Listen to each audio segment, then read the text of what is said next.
every single time he led people to fast, it was by his spirit. It's not to say that we can't fast, but there is a fast that is not well pleasing to him. And a fast that's well pleasing to him is when it's led by his spirit for a specific cause and reason. And that's why I always give Isaiah 58 in regards to fasting, because that is the chapter that will show you. And you can even use the verses as a prayer outline as you break it down. Like one of them is like, is it not to loose the bonds of like the enemy? So you'd be like, Lord, please help me to stand firm in your spirit as I enter into this fast, to loose the bonds of the enemy in my life, oppressing my discernment, oppressing my relative. I'm fasting on behalf of so and so, or I'm doing this. And when the Holy Spirit is doing, or your desire is praying in the way, I don't know if it make sense, but you're praying effectively in accordance to his will, he will give you his spirit to go and see that fast through. And that's what shifted for me.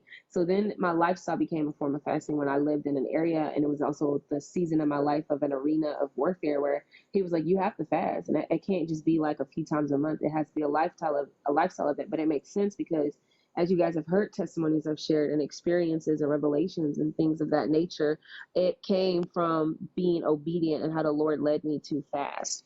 And stuff. And then he was gentle with me and fast. Like one time when I lived with people, he would tell me not to eat the food that they would cook because they ate like bacon, and I would eat a couple of here and there. I know it's wrong, but I did, and he would tell me not to fast. And this was before I was even aware that the Holy Spirit was leading me to fast away from certain things.